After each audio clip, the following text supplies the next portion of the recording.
귀한 찬양 감사드립니다. 오늘 우리에게 주시는 하나님의 말씀은 요한복음 9장 1절부터 11절까지 말씀이 되겠습니다. 신약성경 160면입니다. 요한복음 9장 1절부터 11절까지 한 절씩 교독하겠습니다. 1절을 제가 먼저 읽겠습니다. 예수께서 길을 가실 때에 날 때부터 맹인된 사람을 보신지라.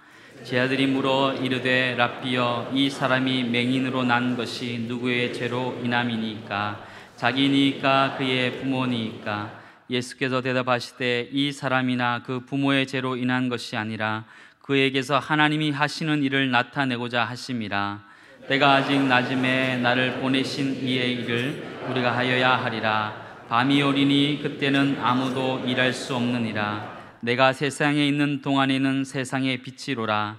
이 말씀을 하시고 땅에 침을 뱉어 진흙을 이겨 그의 눈에 바르시고 이르시되 신뢰한 못에 가서 씻으라 하시니, 실로함은 번역하면 보냄을 받았다는 뜻이라. 이에 가서 씻고 밝은 눈으로 왔더라. 이웃 사람들과 전에 그가 거린인 것을 보았던 사람들이 이르되 이는 앉아서 구걸하던 자가 아니냐. 어떤 사람은 그 사람이라 하며 어떤 사람은 아니라 그와 비슷하다 하거늘 자기 말은 내가 그라 하니, 그들이 묻되 그러면 내 눈이 어떻게 떠졌느냐. 11절 함께 읽겠습니다. 대답하되 예수라 하는 그 사람이 진흙을 이겨 내 눈에 바르고 나더러 실로암에 가서 씻으라 하기에 가서 씻었더니 보게 되었노라. 아멘. 오늘 제목은 나는 세상의 빛이라 라는 제목입니다. 예수님의 선포하신 내용들 가운데 요한이 썼던 독특한 언어 습관 중에 하나가 뭐냐면 소위 에고에임이라고, 나는 무엇이다, 나는 무엇이다 그랬는데, 지난번 6장에서는 나는 생명의 떡이다, 기억나십니까? 근데 오늘은 주님께서 9장 5절에 이렇게 나와 있어요. 5절에 내가 세상에 있는 동안에는 내가 세상의 뭡니까? 빛이로다. 나는 세상의 빛이다, 이렇게 말씀을 하셨어요. 오늘 이 세상의 빛이라는 말씀은 그냥 오늘 요한복음 내에서도 9장 오늘 5절에만 하신 게 아니고 본래는 8장 12절 보세요. 8장 12절 보면 예수께서 또 말씀하여 이르시되 나는 세상의 빛이니, 나는 세상의 빛이다. 주님이 그렇게 말씀하신 거예요. 요한복음 8장에서 말씀하신 나는 세상의 빛이다라는 내용하고 요한복음 9장 오늘 본문에서 말한 나는 세상의 빛이다라는 내용은 좀 컨텍스트가 좀 차이가 있어요. 어떤 차이가 있냐면 요한복음 8장 12절 앞에 11절에 주님 말씀하셨잖아요. 나도 너를 정죄하지 않으니 너도 너를 용서하고 가서 다시는 죄를 범치 말라, 이렇게 말씀하셨지 않습니까? 그러니까 그 여인의 마음속에 참 주님의 빛이 비쳤죠. 빛이 비쳤는데 다른 사람들에게는 나는 세상의 빛이다 그럴 때, 죄 많은 인생들에게 이 주님의 빛이 비치게 되면요, 무슨 일이 벌어지느냐 하면 그 어른으로부터 시작 어린아이까지 양심의 가책을 느끼고 다 도망을 가는 거예요. 마치 뭐와 같은가 하면 공사장에 좀 음습하고 물기 있는 지역에 널빤지가 이렇게 떨어져 있으면 그것이 한 달이고 두 달 가다 오면 그 널빤지 밑에다가 무슨 바퀴벌레도 있고 굼벵이도 있고 이런 여러 가지들이 이제 어두운 것이 있잖아요. 그런데 그 널빤지를 탁 들고 그 다음 빛이 딱 비춰버리면 어두운 데 살았던 그 바퀴벌레 이런 것들이 싹 사라지잖아요. 여러분 밤에 주방에 있던 바퀴벌레가 불 켜면 싹 도망가잖아요. 그런 식이 이제 되는 거죠. 그러니까 세상에 빛이 되신 예수님의 영광이 나타나니까, 찬란한 영광이 나타나니까 싹 죄인들이 그냥 가책을 느끼고 도망을 가는 거예요. 도망만 가면 안 되고 생명의 빛이 주님이시니 주님 앞에 나아가길 원합니다. 그러면서 넘어져도 십자가 앞에 넘어져야 되는 거예요. 이제 그래서 요한복음 8장이고 오늘 요한복음 9장은 여러분 잘 아시는 대로 초막절의 행사예요. 초막절 가운데 기간 동안 있었던 일인데, 지난번에는 생수 되신 예수 그리스도, 실로암에서 물을 길러오는 그 의식을 통하여 생명수 되신 예수 그리스도도 의미하는데, 오늘 이 초막절 행사 가운데 성전의 어두움을 밝히는 성전에 횃불을 걸어놓고 그 횃불을 걸어놓은 걸 통하여 광야길 가운데서도 불기둥으로 인도하신 하나님을 찬양합니다. 삶의 어두움 가운데 불기둥으로 우리의 어두움을 밝혀주시는 그 하나님의 은혜를 확인하고 있는 거예요. 그런데 아까 요한복음 8장에서는 빛이 비추니까 사람들이 양심의 가책을 느끼고 도망을 가버렸는데 요한복음 9장에서의 빛은 무슨 빛인가 하면 오늘 1절 보세요. 요한복음 9장 1절에 오면 이런 내용이 나오죠. 예수님께서 길을 가실 때에 언제부터 맹인이 되었습니까? 날 때부터 맹인이 되었어요. 날 때부터 맹인 되었어요. 뒤에도 나옵니다만은 예수님이 날 때부터 맹인된 사람을 고쳐주고 난 다음에 사람들이 뭐라고 평가하느냐면 창세 이후로, 창조 이후로 날 때부터 맹인된 사람이 고쳐진 예가 있는가? 오늘 이 순간 이전까지는 없었다 이 말입니다. 그런데 처음으로 생명의 빛 되신 예수님을 제대로 접하니까 창세 이후로 처음으로 날 때부터 맹인된 사람이 고쳐졌다 이 말이에요. 이제 그걸 보여주고 있는 거예요. 그래서 오늘 여러분들이 이 말씀을 보시면서 또 같이 나누면서 하나님, 많은 사람들이 육신의 눈이 열려 있으니까 나는 맹인이 아니라고 생각할 수 있지만 하나님, 우리의 육신의 눈을 뜨는 것뿐만 아니라 영적인 눈을 열어주시기를 소원합니다. 그 마음을 가지고 오늘 이 예배에 참석한 모든 성도들 영안을 열어주시기를 간절히 바랍니다. 오늘 본당뿐만 아니라 오늘 별관에 또 은혜채플에, 언약채플에, 또 패밀리채플에, 안성, 또 제천에서 드리는 모든 분들 영안을 열어주시기를 바랍니다. 제가 이 영안이 열리고 또 눈이 열리는 것에 대해서 준비를 하다가 HK, 여러분 HK가 누군지 압니까? 한국 HK는 헬렌 켈러, 헬렌 켈러인데 헬렌 켈러의 이걸 보다가 참 기가 막혔어요. 헬렌 켈러는 날 때부터 삼중고였잖아요. 보지 못하고 듣지 못하고 말하지 못하는 청각장애, 시각장애, 말 못하는 농아, 이런 삼중고를 겪었어요. 어떻게 보면 처참한 상황이죠. 그런데 그 헬렌 켈러가 그의 소원을, 이런 소원을 표현을 했어요. 내가 3일만 볼 수가 있다면, 내게 3일만 눈을 뜨게 해주신다면 내가 뭘 할 것인가? 우리는 지금 맨날 눈 뜨고 있는데 헬렌 켈러는 3일만 눈 뜨면 내가 뭘 하고 싶은가? 그 내용을 제가 읽으면서 제 마음이 저리는 거예요. 제 마음이 너무 절실함이 느껴지는 거예요. 한번 들어보세요. 3일 동안, 내가 3일 동안 눈이 띄어지면 뭘 할 것인가? 3일 볼 수만 있다면 첫째 날에는 내게 삶의 보람을 느끼게 해준 친절하고 따뜻한 사람들, 나에게 신앙과 구원을 선포한 설리반 선생님, 내가 그런 분들을 보고 싶다. 그래서 내가 눈을 뜨고 볼 수 있는 첫 순간 나를 어둠에서 구해준 설리반 선생님을 찾아가겠다. 그 다음에 내 친구들을 만나보겠다. 그리고 눈을 뜨고 내가 읽고 싶은 그 책을 읽어볼 것이다. 그리고 오후에는 들과 산으로 가서 예쁜 꽃과 풀들을 보겠다. 그리고 첫날 저녁이 되면 석양에 물드는 황홀한 노을 앞에서 감사의 기도를 드릴 것이다. 아마 그 첫날은 그래요. 기쁨과 흥분과 감사함 때문에 한잠도 이루지 못할 것 같다. 둘째 날에는 동트기 전에 일어나서 밤이 아침으로 바뀌는 가슴 설레는 기적을 바라보겠다. 그리고 잠든 대지를 깨우는 태양의 장엄한 광경을 경건하게 바라보면서 세상을 두루 살펴볼 것이다. 낮에는 보고 싶었던 아름다운 박물관과 미술관에 가서 인간이 만드는 그 아름다운 것들을 좀 보고 싶다. 둘러보고 싶다. 그날 둘째 날 밤에는 영롱하게 빛나는 밤하늘의 별을 가슴 시리도록 바라보겠다. 3일째, 셋째 날은 아침 일찍 큰 길로 나가서 부지런히 출근하는 사람들의 활기찬 표정을 보고 싶다. 낮에는 오페라하우스에 가서 자기가 그 음악을 좋아하니까 그 듣고 싶던 음악을 듣고 싶고, 그날 셋째 날 밤에는 도시 한복판에 네온 사인이 반짝거리는 거리의 광경들을 보고 싶다. 그리고 이제는 집에 돌아와 다시 눈을 감아야 할 마지막 순간에는 이제 중요한 거예요. 이 사흘만이라도 눈을 뜨고 볼 수 있게 해주신 하나님께 감사의 기도를 드리고 다시 영원한 어둠의 세계로 들어가겠다. 여러분, 저는 이걸 읽으면서 그러니까 헬렌 켈러는 눈이 멀었지만 사실은 뭐예요? 마음의 눈이 열린 거예요. 그런데 우리는 눈 뜨고 귀 열고 말을 다 할 수 있는데도 불구하고 못 들을 것 자꾸 듣고 못 볼 것 자꾸 보고 하지 말아야 할 말들을 자꾸 하게 되는 실상은 맹인과 같은, 영적인 맹인과 같은, 눈은 본다고 하지만 영적으로 눈이 닫힌 것 같은. 그래서 오늘 이 예배 시간 통하여 살아계신 하나님께서 우리 모두의 영안을 열어주시기를 원합니다. 또 어떤 분들은 눈이 좀 열린 분도 있지만 우리의 부패한 속성 가운데는 또 보지 못한 것들이 있는 거예요. 자, 다시 얘기합니다. 요한복음 8장에서 나는 세상의 빛이라고 그랬을 때 그 빛이 임하니까 죄인들이 다 도망갔어요.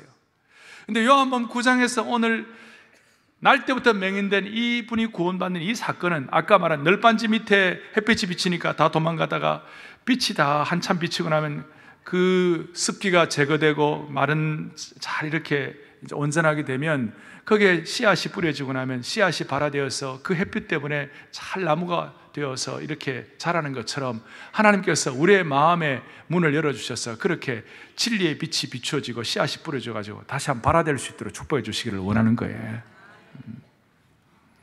이걸 위해서 오늘 말씀 다시 한번 정리하고 우리가 전체적으로 적용을 하고 그렇게 하지요. 자, 1절 다시 한번 보겠습니다.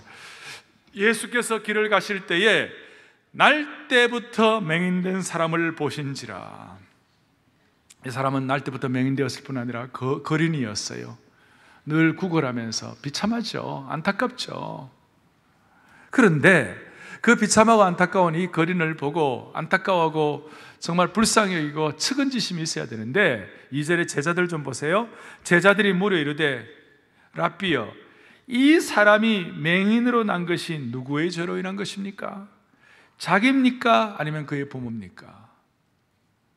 참 안타까운 그런 판단입니다. 그 맹인으로 태어난 이유가 뭔가, 제가 오늘 시각장애인이라는 말 대신에 맹인으로 제가 그냥 전체적으로 통일을 하겠습니다.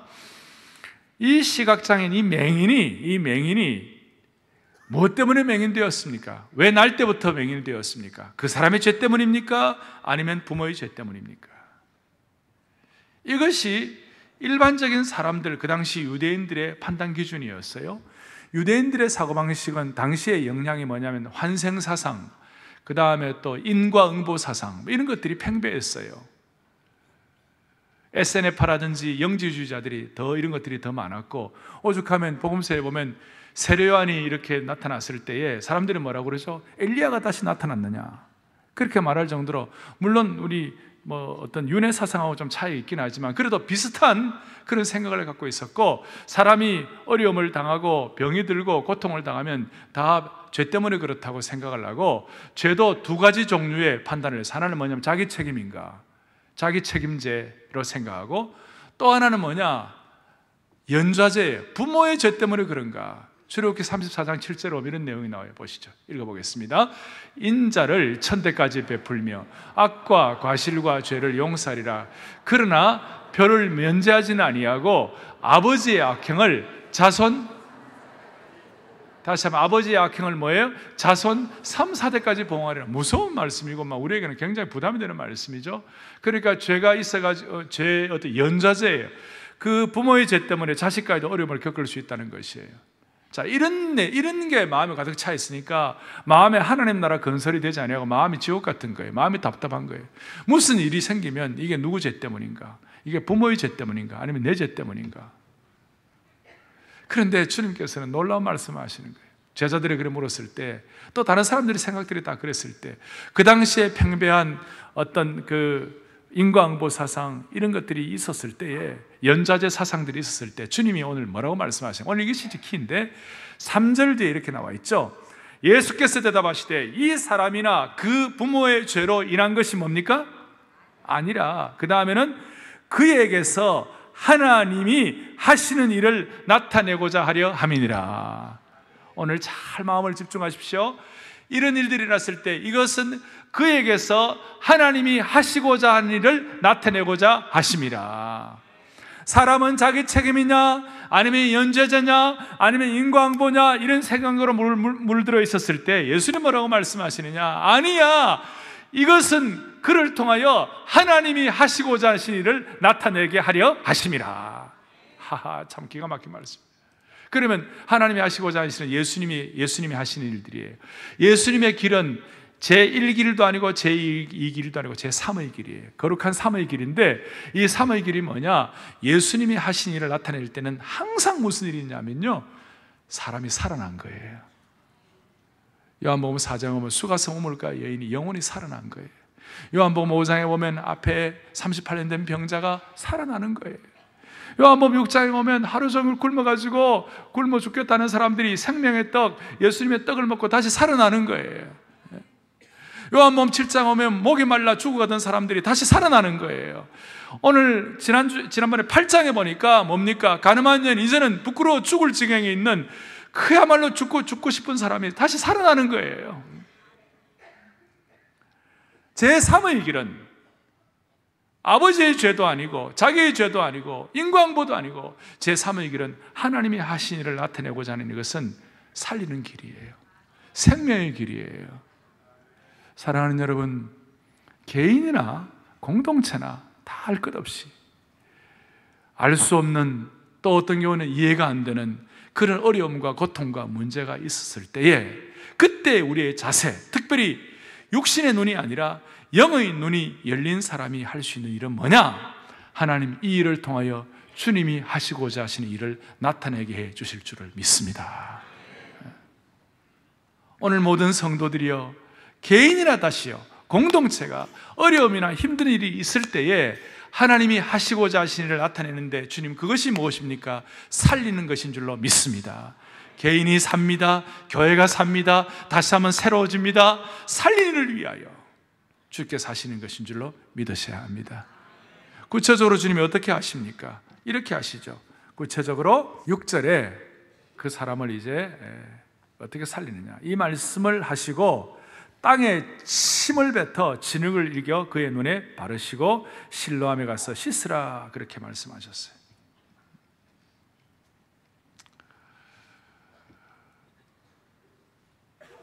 흙이 있어요. 흙은 아주 흔한 것이죠. 어딘지 구할 수 있는 거예요. 거기다가 침은 또 우리가 뱉으면 되니까 침해가지고 그걸 짓이겨가지고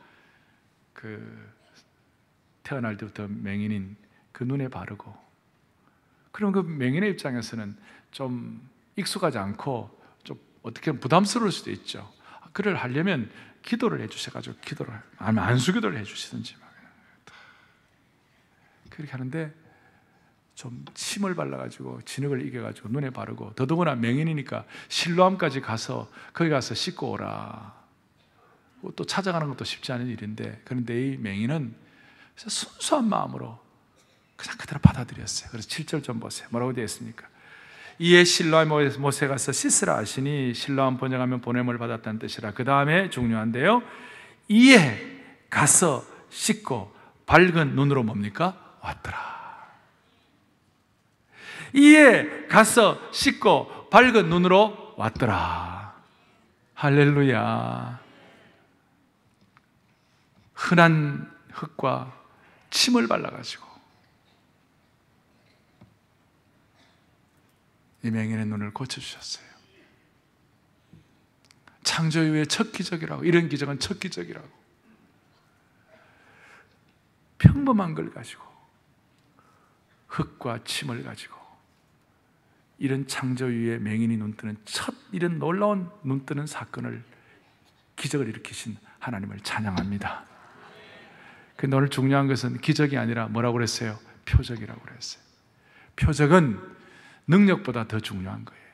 능력은 한번 받다가 또 못 받으면 아쉬워가지고 나중에 시험 들 수 있지만, 진짜 표적을 제대로 깨닫고 영적인 의미를 제대로 깨달으면 여러분 평생 영적인 의미를 가지고 집중하고 영의 눈이 띄어지는 축복을 받게 되는 것입니다.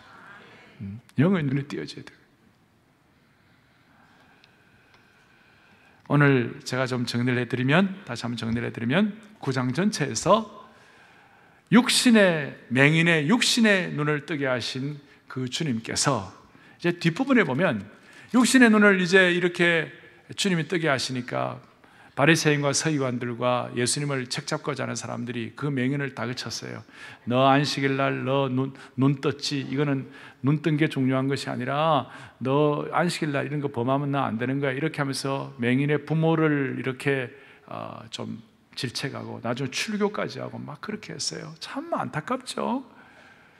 자기 가족이고 자기 식구가 그래 나았다면 너무 기뻐하고 감사할 일인데 자기들 프레임과 자기의 가치관과 생각에 맞지 않았다 그래가지고 막 책을 잡고 부모를 뭐라 그러고 또 이 눈뜬 이 사람을 가지고 막 책 잡으려고 그러는 거예요. 그랬을 때 그 책 잡으려고 할 때 이 맹인이 내가 아는 것은 내 눈 뜨는 거라고, 내 아는 것은 눈 뜬 거라고, 또 어떤 분이 나의 눈 뜨게 해주신 거라고, 그분이 내 구세주라고 이런 식으로 이제 표현을 하니까 출교까지 당하는 거예요. 그러니 나중에 35절 좀 보세요. 9장 35절.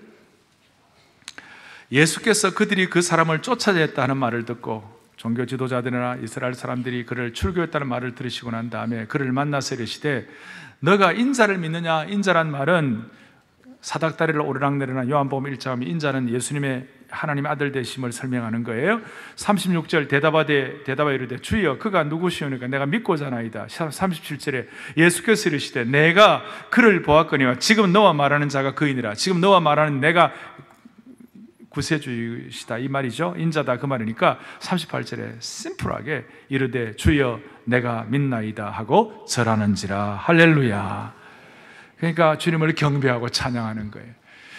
육신의 눈을 뜨게 주셨을 뿐만 아니라 영적인 눈을 뜨게 해주신 주님께 영광을 올려드립니다. 그런데 그 다음 40절 좀 보세요. 바리새인 중에 예수와 함께 있던 자들이 이 말씀을 듣고 예수님 뭐라고 그랬어요? 39절에 보니까 내가 이 세상에 심판하러 왔는데 보지 못하는 자들은 보게 하고 보는 자들은 맹인이 되게 하려 함이라 이런 말씀을 하시니까 40절에 바리새인 중에 예수와 함께 있던 자들이 이 말씀을 듣고 이르되 내가 맹인인가? 우리가 맹인인가? 참 기가 막힌, 좋은 의미에서 기가 막힌 게 아니라 안타깝게 짝이 없는 그런 바리새인들의 반응이죠. 내가 맹인인가? 여러분 눈은 떴지만 영적으로 맹인이에요. 그러면서 주님이 41절에 이렇게 말씀해요. 예수께서 이르시되 너희가 맹인이 되었더라면 차라리 죄가 없으려니와 본다고 하니 너희 죄가 그대로 있느니라. 본다고 하니 너희 죄가 그대로 있느니라. 오늘 여기서 우리는 엄중한 주님의 경고를 듣는 것입니다. 오늘 말씀을 통하여 주님이 내게 뭘 도전하시는가 오늘 마음에 확인하고 여러분 영적인 눈이 가려워졌다면 반드시 밝아지고 돌아가셔야만 되는 것입니다. 그럼 오늘 이 전체에서 이제 적용할 것이 있어요. 크게 적용할 것이 있어요. 그걸 여러분들이 마음에 딱 잡고 기도 제목 삼고 하나님 우리에겐 다 그런 속성이 있어요. 보지 못하는 부분들, 굳어진 부분들을 주님이 해결해 주실 줄로 믿습니다. 한 가지 적용해 그것이 뭐냐 이거예요. 우리의 눈을 흐리게 하는 잘못된 선입관과 가치관과 생각을 정리해야 되는 거예요. 세상은 영적으로 어둡습니다. 어둡다 보니까 잘못된 주장이 진리처럼 받아들여질 경우가 많이 있습니다. 그러나 빛이 있으면 무엇이 잘못되었는지, 무엇이 제대로 되지 않는지를 분명히 드러나게 되어 있어요. 캄캄한 밤에는 우리가 눈이 있어도 아무것도 볼 수 없듯이 영적으로 어두워져 있을 때는 아무것도 찾을 수가 없는 거예요. 오늘 우리 주위에 잘못된 사상이나 미신들이나 그냥 참 습관처럼 내려오던 여러 가지들이 득세하고 있어요. 옳고 그름이 판단되지 않아가지고 쉽게 미혹이 되는 거예요. 잘못된 선입견 갖기가 얼마나 쉬운지, 수많은 잘못된 지식, 선입견, 그 당시에 바리새인과 제사장들이 갖고 있던 인과응보 사상, 무슨 죄의 연좌제 이런 것들이 다 그들의 눈을 멀게 한 거예요. 오늘 우리 주위에 눈을 멀게 하는 유혹들이 얼마나 많습니까? 우리를 오염시키는 것들이 얼마나 많습니까? 거짓 영의 대장인 사탄이 사람을 미혹하는 것입니다. 거짓 믿기로 유혹하는 것입니다. 한국에 내려오는 잘못된 통념들, 우리의 가치관을 잘못되게 하는 것들이 얼마나 많은지 몰라요. 겉으로는 점집, 미신, 이런 것들을 다 잘못된 우리를 혼미하게 하는 거예요. 그렇지만 조금 더 한 단계 올라가고도 우리를 어렵게 하는 것이 많이 있어요. 예를 들어서 성격 유형 판별 그런 거 조사 다 하잖아요. 그 성격 유형 해가지고 너는 무슨 형이다 무슨 형이다 다 하는데 나름대로 의미는 있지만 여러분 그걸 또 너무 신뢰하는 거, 그거 우리 선입관을 혼란스럽게 하는 거예요.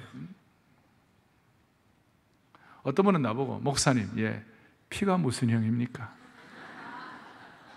말랐고.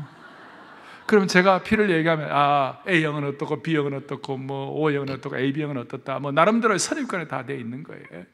그런데 여러분 그것도 다가 그 진리가 아니에요. 왜?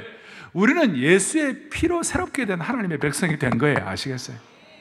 예를 들어 제가 피를 가지고 설명했습니다만 이런 것들이 우리에게는 많이 있다는 것이에요. 제가 이번에 생각된 것들이 많이 있었어요. 그 중에 하나가 뭐냐면 이제는 우리가 알고 훈련받고 성숙한 것뿐만 아니라 이제는 내 삶에서 실천을 해야 되는데 특별히 실천을 할 때 중요한 것이 뭐냐면 내가 하나님 나라 건설에 참여를 해야 하는데 중요한 것이 뭐냐면 우리의 사고방식, 가치관, 소위 이 가치관이 세상적 가치관이 그대로 남아있느냐 아니면 변화되어서 하나님 나라의 새로운 가치관으로 나아가고 있는가. 하나님 나라 건설의 소위 킹덤 밸류, 하나님 나라 건설의 가치관으로 내가 무장되어 있는가 아니면 세상적인 가치관 그냥 그대로 갖고 오고 있는가. 우리는 지금 요한복음 시리즈를 하고 있어요. 요한복음은 하나님 나라 건설에 참여하는 거 말씀을 드렸어요. 그렇다면 사랑의 교회 성도들이요, 우리가 삶의 많은 과정들을 거치면서 또 감사한 일도 있고 힘든 일도 있지만 이 모든 일들을 지나오면서 저와 여러분들의 꼭 필요한 것은 뭐냐면 하나님 나라의 가치관, 하나님 나라의 문화관, 하나님 나라의 방향으로, 안목으로 우리의 생각이 정리되게 하여 주십시오.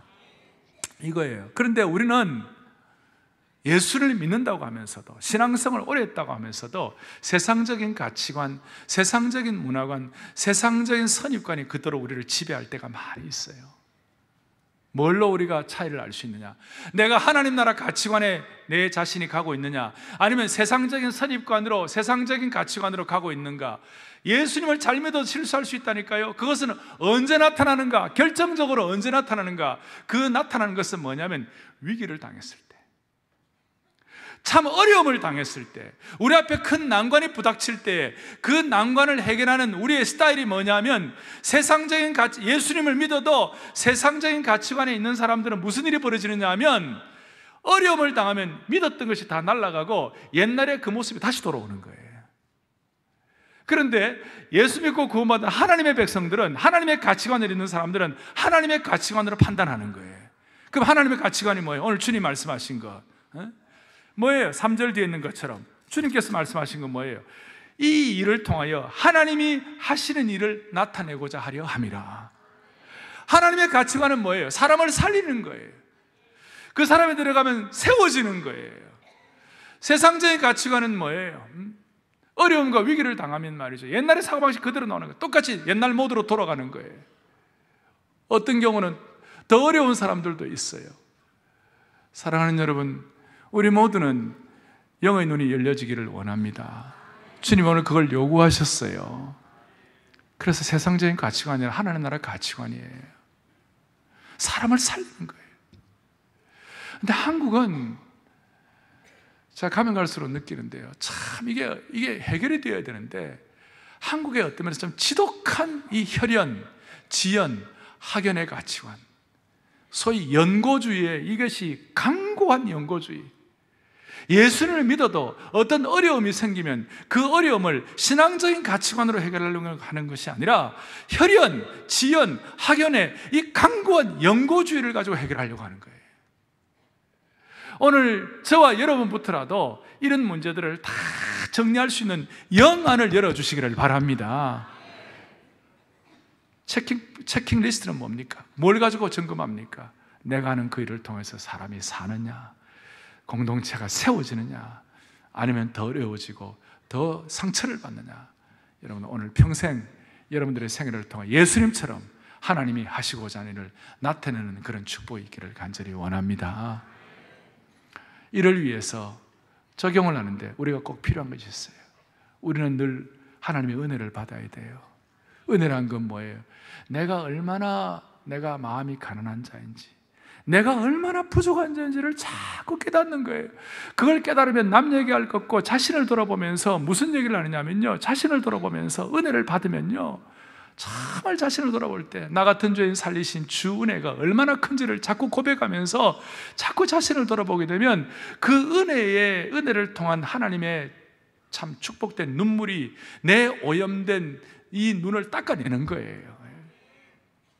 하나님의 말씀의 빛을 자꾸 자신을 비춰보면 그 말씀의 빛 앞에 자신을 돌아볼 때 그 말씀의 빛 앞에 내가 이렇게 완전히 감겨진 내 눈이 떠질 수 있도록 진리의 빛으로 우리의 눈을 열게 해 주시는 거예요.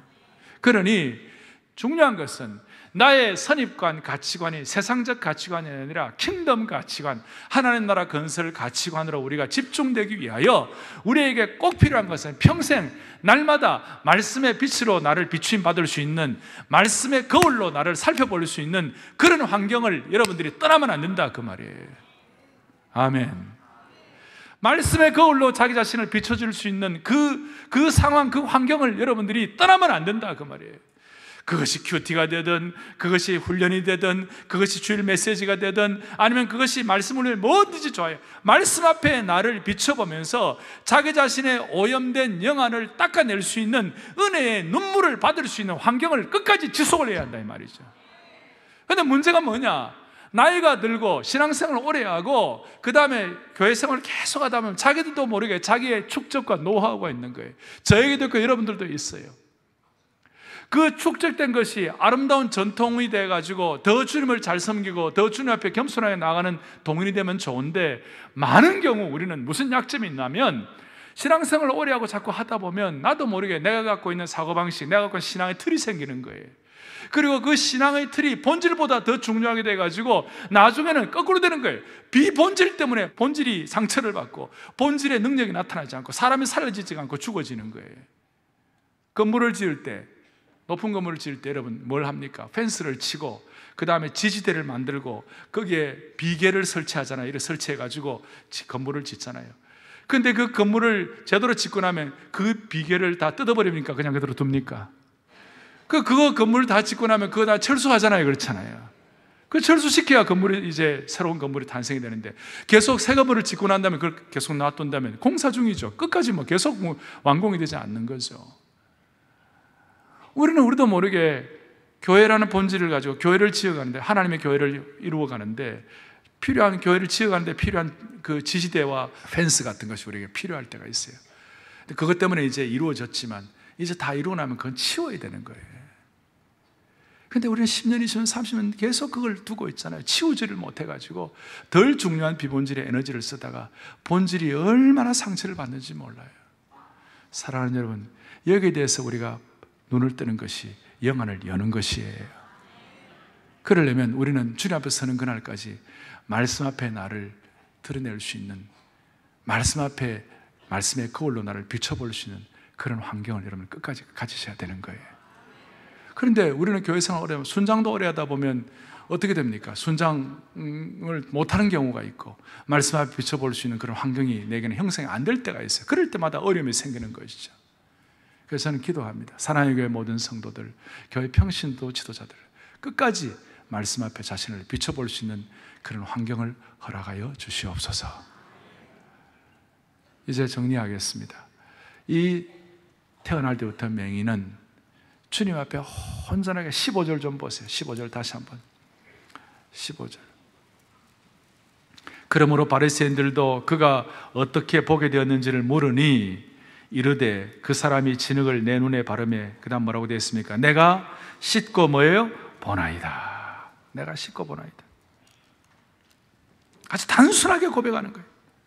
그리고 주님을 섬깁니다. 주님을 믿습니다. 단순하게 고백하는 거예요. 38년 된 그 병자는 뒤에 좀 이렇게 압박을 받으니까 약간 책임 회피도 하고 막 그렇게 했는데, 이 오늘 맹인은 그냥 그대로 담백하고 솔직하게 어린아이처럼 그대로 받아들였어요. 오늘 이런 순수하고 담백하고 솔직하고 또 주님 앞에 한결같은 이런 마음을 우리 모두에게 회복시켜 주시기를 원합니다. 그래야 우리가 영안을 유지할 수가 있는 것입니다. 주님이 그런 차원에서 이런 말씀을 하시는 거예요. 다 같이 마태복음 11장 25절을 보겠어요. 시작. 그때 예수께서 대답하여 이르시되 천지의 주제이신 아버지, 이것을 지혜롭고 슬기 있는 자들에게는 숨기시고 어린아이들에게는 나타내심을 감사하나이다. 아멘. 지혜롭고 슬기 있는 똑똑한 자들에게는 숨기시고 어린아이들에게는 나타내심을 감사하나이다. 그래서 우리는 나이가 60, 70, 80이 되어도 주님 앞에서는 어린아이가 되어야 합니다. 순수한 어린아이가 되어야 합니다. 그래야 그 어린아이의 맑은 영에 하늘의 영광이 보이게 되는 것입니다. 그 맑아진 영에 답답하고 어두웠던 것들이 사라지면서 하늘에 놀라운 것이 보이게 되는 것입니다. 헬런 켈러뿐만 아니라 우리 찬송가의 페니 제이 크로스비라고 있습니다. 유명한 찬송 쓰신 분이에요. 태어난 지 6주 만에 눈이 멀었습니다. 아버지도 돌아가셨습니다. 22살에 어머니가 과부가 되어가지고 그 페니 제이 크로스비를 키웠습니다. 남의 집에 가서 일을 합니다. 아이를 키울 사람이 없습니다. 할머니가 이 크로스비를 키웠습니다. 그런데 할머니가 신앙인이었고 진실된 사람이었어요. 할머니가 어릴 때부터 이 아이를 키우면서 창세기, 출애굽기, 그 다음에 오경, 시편, 잠언 이런 내용들, 또 사복음서, 서신서를 거의 다 외우게 만들었어요. 다 외우게 만들어가지고 크로스비 여사가 10,000편 이상의 찬양 시편을 썼고 유명한 찬송 1000곡 이상을 작사를 했고, 우리 찬송가에도 그가 쓴 찬송가, 오늘 여러분들이 불렀던 찬송 예수로 나의 구주 삼고 성령과 피로서 거듭나니, 이 영광스러운 곡을 쓰고 인내하신 구세주여 내 말 들으사, 그 다음에 나의 갈 길 다가도록 예수 인도하시니, 예수가 우리를 부르는 소리, 나의 영원하신 기업 생명보다 귀하다. 여러분 이 찬송 좋지 않아요? 주옥 같은 곡 중의 곡들을 하고, 어린아이들이 부르는 좋은 찬송 가운데서도 그가 불렀던 찬송 가운데 예수께로 가면 나는 기뻐요, 이런 찬송부터 시작해서 아까 나의 갈 길 다하도록 그 한편의 어떤 인생의 종합 같은 이런 것들을 다 감당을 한 건데, 그가 8살 때, 페니 제이 크로스비가 어린아이 때 8살 때 이런 고백을 하는 거예요. 나는 얼마나 즐거운 영혼을 지녔는가. 비록 나는 볼 수는 없지만 나는 만족하면서 이 세상을 살기로 했네. 내가 누리는 이 복을 다른 이들은 누리지를 못하리라. 내가 시각장애인이라고 울며 한숨 짓는 일을 나는 다시는 하지 않으리. 몇 살 때? 몇 살 때요? 8살 때, 8살 때. 우리 교회는 8살 때 토빗에 나오라면 안 나오고 있는데, 여러분 그 영안이 어린아이들, 주님께서 말로 어린아이에게는 나타나게 하시고 지혜롭고 똑똑하게 숨기셨다 그랬어요. 대표적으로 사무엘상 3장에 보면 하나님의 말씀이 나타나는데, 나타났다가 나타나지 않고 그러는데, 그 엘리 대제사장에게는 하나님 말씀이 나타나지 않았어요. 하나님 말씀을 볼 수도 없고 들지도 못했어요. 그런데 어린아이 사무엘은요, 하나님의 말씀을 들었어요. 하나님을 볼 수가 있었어요. 하나님의 말씀을 귀로 열 수가 있었어요. 할렐루야. 오늘 이 순수하고 담백하고 또 주님이 주시는 이 새로움을 어린아이처럼 받아 우리가 예수 믿기 전에 가졌던 가치관이 오늘도 우리의 삶에 영향을 끼치지 못하도록 주님이 하신 일을 나타낼 수 있는 살리는 사역. 그래서 여러분 평가 기준은 딱 하나예요. 여러분이 앞으로 하는 모든 일들 영안을 떠서 정말 살리는 일, 새롭게 하는 일, 격려하는 일, 그 다음에 생명을 주는 일을 무조건 예스하시고, 무너뜨리는 일, 파괴하는 일, 상처 주는 일, 멸망하게 하는 무조건 노라고 하세요. 그러면 하나님이 하시고자 하는 실을 나타내는 그런 삶이 될 것입니다. 영안을 열어주시기를 바랍니다. 시간이 없기 때문에 다른 못하고, 예수께로 가면 나는 기뻐요. 그 크로스비 여사가 깨달았던 그 순수한 마음을 우리가 회복해가지고 오늘 정말 사랑의 교회와 모든 성도들이 새로운 영안을 가지고 주님을 섬기게 하여 주시옵소서. 1절만 예수께로 가면 예수께로 가, 눈을 열어주십시오. 나는 기뻐요. 걱정 근심 없고 정말 즐거워 예수께로 가며 나는 기뻐요 나와 같은 아이 부르셔서 가슴에 손을 얹겠습니다. 제가 직접 아직 기도하겠습니다. 하나님 아버지, 본다고 하는 똑똑한 자에게는 숨기시고 어린아이 같은 순수한 자에게는 눈을 열주신 주님을 찬양합니다. 평생 우리가 어린아이처럼 순수하고 소박하고 간절함을 가지고 주님을 섬기는 영안이 회복되게 하여 주시옵소서. 우리 온 성도들의 눈을 열어 주님을 보게 하여 주시옵소서. 빛 대신 주님을 바라봄으로 말미암아 순수함과 기쁨을 회복시키시고 껍질을 깨뜨려버리고 사람을 살리는 하나님의 일에 참여하게 하여 주시기를 원하옵고 우리의 생명 되시고 소망 되시고 빛 되시는 예수 그리스도 이름 받들어 간절히 기도 올리옵나이다. 아멘.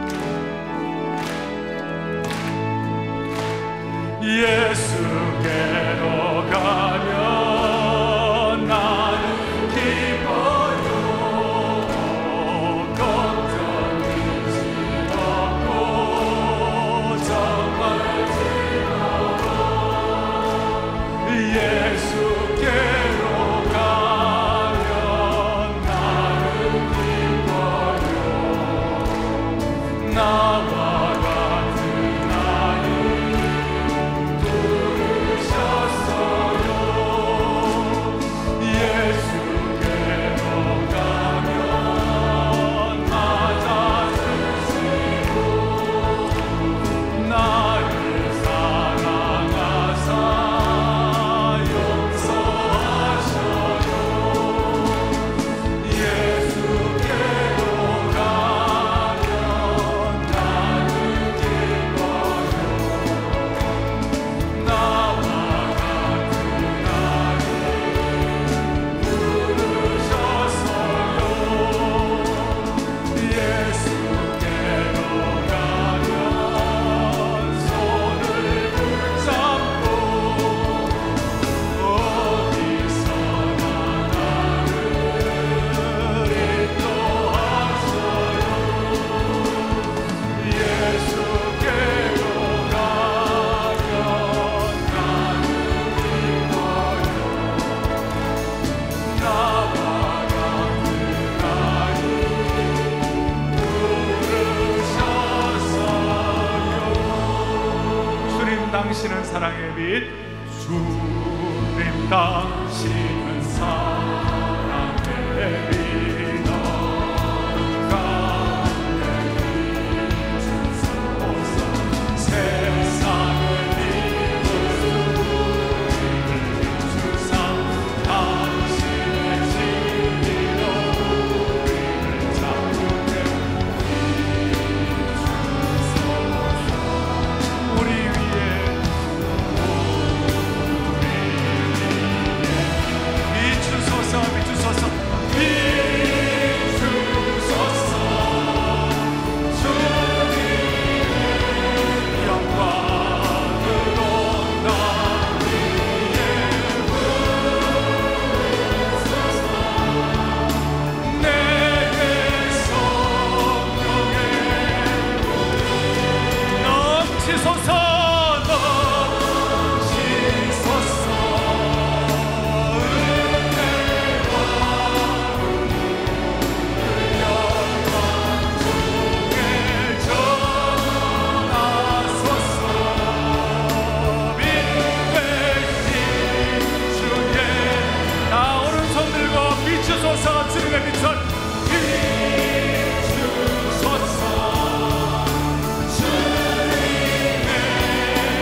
11월까지 2달 동안 예배, 이웃사랑, 섬김, 만남, 입당 1주년의 기쁨이라는 소주제로 교회사랑 캠페인을 진행하고 있는데요.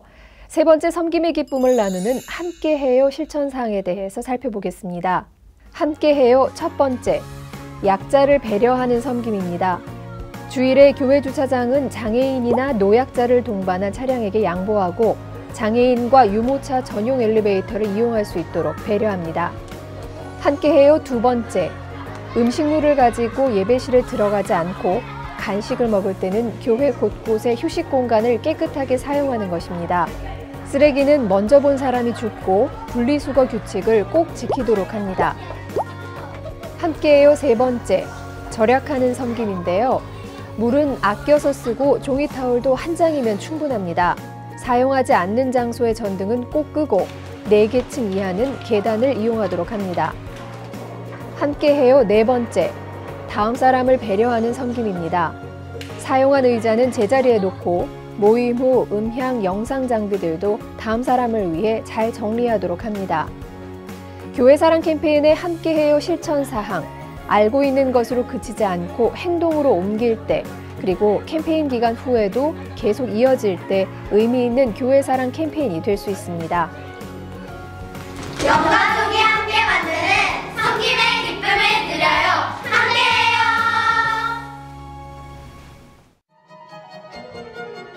21세기 파가니니라 불리며 마법의 바이올리니스트로 정평이 나 있는 로만 킴의 연주회에 사랑의 교회 성도들을 비롯해 많은 분들이 함께했습니다. 23세의 어린 연주자지만 베토벤 바이올린 소나타 3번을 독자적으로 재해석한 연주를 선보이고 자작곡도 연주했는데요. 섬세하면서 강렬하고 열정적인 연주회를 마친 후에는 사인회 자리에서 성도들과 만남을 가지기도 했습니다. 로만 킴의 연주회, 함께한 모두에게 잊지 못할 연주회로 오랫도록 기억에 남을 것입니다.